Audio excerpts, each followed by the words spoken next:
Það var gott í sjóinn þegar afi var að róinn. Daginn sem hann fyrst mig augum bar. Það var 7, 10 og 8 áður en menn fór að þrátta. Flest hægt að kenna í skólastofu en stundum skemmtilegt að komast aðeins út fyrir skólan og upplifa.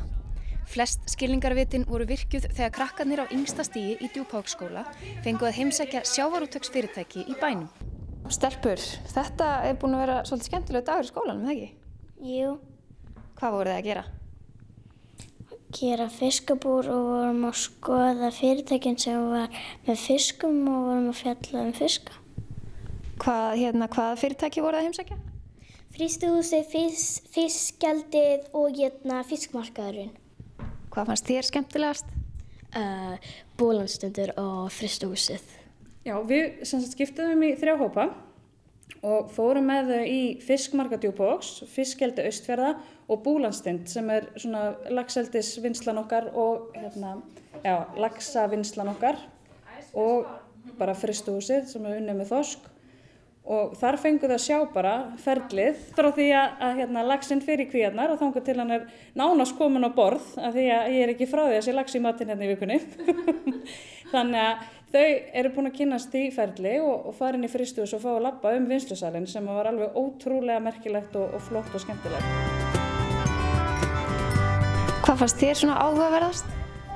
Örugglega fiskmarkaðurinn. Af hverju? Út af því að það mátti halda fiskum. Þorðið þú að halda fiskunum? Já. Ég hélt á karfi, steinbiti og þorski. Smakkaðirðu? Nei. Voru þeir ekkert svona sleipir og ókslir? Jú, ég hélt á úlpunni svo ég geti haldið á þeim. Heldur þú ekki að þvo úlpuna? Jú, það fer allt í bað. Hvað fannst þér áhugaverðast? Búlandstundir. Af hverju? Og því að það er svo mikið af fiskum, það eru mjög margir áhugaverðir hlutir. Við erum búin að vera að vinna núna með þessum 32 börnum sem við erum með í 1. til 4. bekk í aldursblönduðum hópum í 3 vikur þar sem þau hafa verið að læra hafið og allar hliðar á því og þau hafa verið í svona sérfræðingahópum þar sem þau hafa unnið saman að því markmiði að verða sérfræðingar í ákveðnu dýri sem býr í hafinu. Hvaða dýri voru þið sérfræðingar í? Fiskum og einhverju. Ok, en þú? Fiskum, karfi, síli og steinbíti. Já. En þú? Skeldýr, gattakrabba, humar og hörpudisk.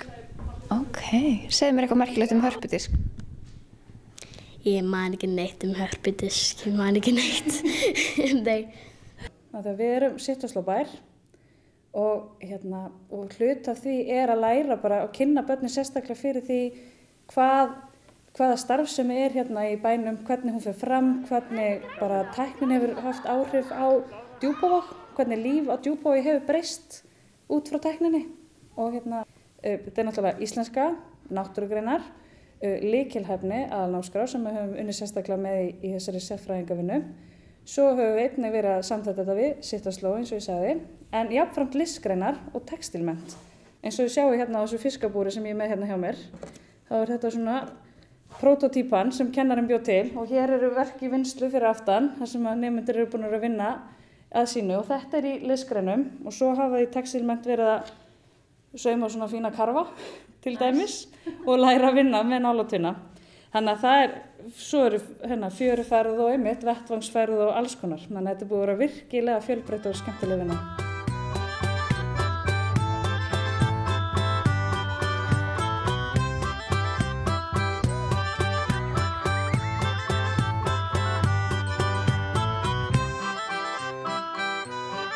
Hvað myndið þið ykkur langa til þess að vinna í sjávarútvegi? Ég veit það ekki. En þú? Nei, það er vondlíkt. Hvað viltu vinna við þá? Ég er hestakona og ég ætla að hafa hestaleigu á Djúpavogi og búa þar sem mamma og pabbi og hafa bókasafnar og hugsa trén. Já, almennilegt. Finnst þið betri lykt af hestunum heldur en fiskunum? Miklu, það er miklu betri lykt. En þú? Ætlar þú að vinna í að veiða fiska þegar þú ert stór?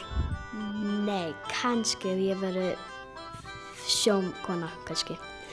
En mér langar að vinna að vera listakona.